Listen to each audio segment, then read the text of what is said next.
घर की बालकनी या छत की रेलिंग में अक्सर आपने जमी हुई धूल देखी होगी, जो आमतौर पर सड़क किनारे खड़ी कार पर भी देखी जा सकती है। वहीं घर के अंदर भी धूल के छोटे छोटे कण जमा हो जाते हैं, जिससे साफ सफाई का काम काफी हद तक बढ़ जाता है। लेकिन क्या आपने कभी सोचा है कि शहरों में रहने के बावजूद भी इतनी ज्यादा मात्रा में धूल कहां से आती है और उसे कैसे रोका जा सकता है? अगर हाँ, तो इस वीडियो को देखने के बाद आपकी जिज्ञासा भी शांत हो जाएगी। तो आइए जानते हैं कि इंडिया में इतनी धूल क्यों उड़ती है, कहां से आती है इतनी धूल। आमतौर पर घर या कार की सफाई करने के दौरान किसी न किसी के मन में ये सवाल आता ही होगा कि आखिर इतनी ज्यादा धूल कहां से आती है। तो इसका सीधा सा जवाब है जलवायु। भारत में उड़ने वाली धूल के लिए 90% भीतरी जलवायु जिम्मेदार है, वहीं 10% बाहरी जलवायु भी इसमें अहम भूमिका निभाती है। दरअसल मॉनसून का मौसम दक्षिण एशियाई देशों में ही देखने को मिलता है, जिसमें भारत, पाकिस्तान, नेपाल और भूटान जैसे देशों का नाम शामिल है। बरसात का मौसम होने की वजह से भारत में कुछ महीने लगातार बारिश होती रहती है, जबकि यूरोपीय देशों में इस तरह मॉनसून का कोई मौसम नहीं होता। लेकिन इसका ये मतलब नहीं कि विदेशों में बारिश नहीं होती, बल्कि वहाँ बारिश का कोई मौसम फिक्स नहीं है। उन देशों में साल भर थोड़े थोड़े समय के गैप में बरसात होती है, जबकि भारत जैसे देशों में मॉनसून का एक फिक्स महीना होता है। इस दौरान लगातार कई दिनों तक बारिश होती है, जिसकी वजह से मिट्टी में इतनी ज्यादा नमी आ जाती है कि वो कीचड़ में तब्दील हो जाती है।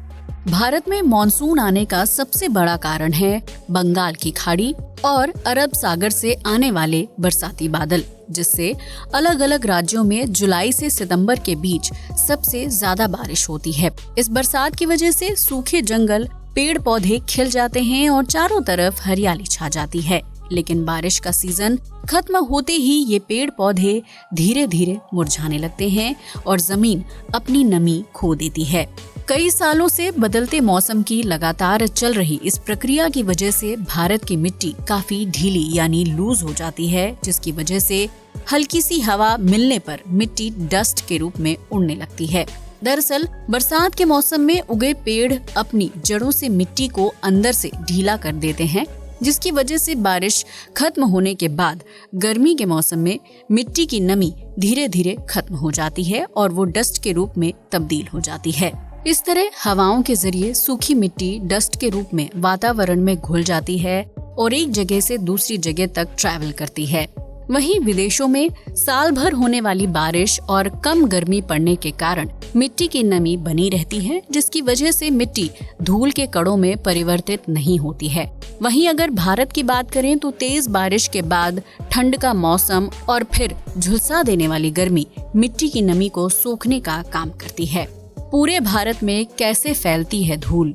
भारत की बनावट बहुत ही अद्भुत और शानदार है, जिसे सैटेलाइट तस्वीरों के जरिए बेहतरीन ढंग से देखा जा सकता है। लेकिन भारत और दक्षिण एशियाई देशों में फैली हिमालय श्रृंखला और वेस्टर्न घाट्स तेज हवाओं का निर्माण करते हैं, जिसकी वजह से हवा की बहती दिशा के साथ धूल भी उड़ने लगती है। वहीं अप्रैल और मई के महीने में अरबी रेगिस्तान यानी अरेबियन डेजर्ट से बड़ी मात्रा में धूल उड़कर आती है, जो रेतीली धूल के कण होते हैं। ये इतने हल्के होते हैं कि मीलों का सफर हल्की बहती हवा के साथ तय कर लेते हैं और भारत के विभिन्न राज्यों में फैल जाते हैं।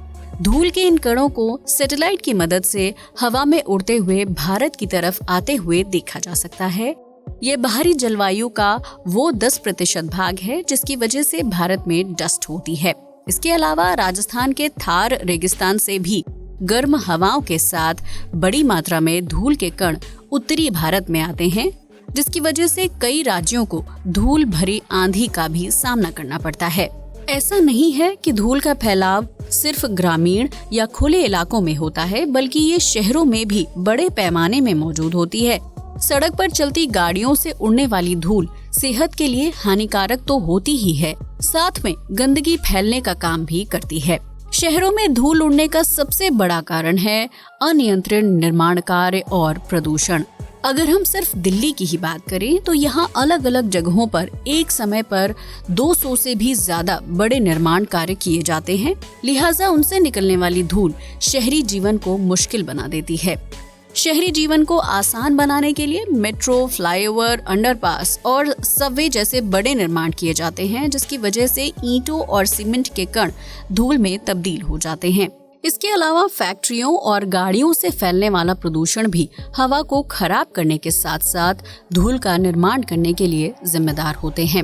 वहीं सड़कों की खुदाई और कच्ची गलियां भी घर और पार्किंग में खड़ी गाड़ियों में धूल जमने का कारण बनती हैं। कैसे रोकी जा सकती है डस्ट?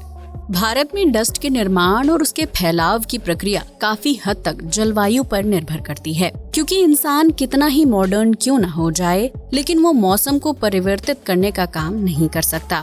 ऐसे में हम ये कोशिश कर सकते हैं कि फैक्ट्रियों और निर्माण कार्य के लिए कड़े नियम कानून बनाए जाए, जिससे धूल को कुछ हद तक काबू में किया जा सके। वहीं ग्रामीण इलाकों में मिट्टी की नमी बनाए रखने की कोशिश की जा सकती है, जैसे खेतों में लगातार पानी से सिंचाई करना और वेस्ट पानी का इस्तेमाल करके मिट्टी को धूल के कणों में तब्दील होने से रोकना। आपको बता दें कि दिल्ली में प्रदूषण को कम करने और हवा का स्तर बेहतर बनाने के लिए सुप्रीम कोर्ट ने पिछले साल निर्माण कार्यों पर रोक लगा दी थी, जिसके तहत शाम 6 बजे से सुबह के 6 बजे तक किसी भी तरह का निर्माण कार्य करने की इजाजत नहीं थी। हालांकि इस फैसले से मजदूरों की रोजी रोटी पर दिक्कत आ गई थी। वहीं मालवाहक गाड़ी, जेसीबी, पोलैंड जैसी मशीनों को चलाने वाले लोगों का रोजगार भी छिन गया था, जिसके बाद सुप्रीम कोर्ट ने दिल्ली में निर्माण कार्य करने के लिए सुबह 6 बजे से शाम के 6 बजे तक का समय निश्चित किया था। हालांकि इस फैसले को ज्यादा समय तक लागू नहीं किया जा सका, जिसकी वजह से अब दिल्ली में दिन और रात कंस्ट्रक्शन का काम चलता रहता है। यही वजह है कि आपको अपने घर के अंदर बालकनी और छत की रेलिंग पर जमी हुई धूल के कण दिखाई देते हैं, जिन्हें साफ करने के अलावा आपके पास कोई दूसरा रास्ता नहीं है। दोस्तों, अब तो आप समझ ही गए होंगे कि विदेशों के मुकाबले भारत में इतनी ज्यादा मात्रा में डस्ट क्यों है और इसे कैसे कंट्रोल किया जा सकता है। हालांकि इतनी बड़ी संख्या वाले देश में डस्ट की समस्या को बहुत आम मान लिया जाता है, जिसकी वजह से सांस संबंधी बीमारियां हो जाती हैं। वक्त आ गया है कि हम डस्ट और प्रदूषण को एक अहम मुद्दा माने और इसके समाधान के लिए विचार करें। क्या आपके पास डस्ट कम करने का कोई आइडिया है? अगर हाँ, तो हमें कमेंट करके जरूर बताएं। आज के लिए बस इतना ही। वीडियो अच्छा लगा हो तो इसे लाइक और शेयर करें, साथ ही हमारे चैनल को भी सब्सक्राइब करें। जय हिंद दोस्तों।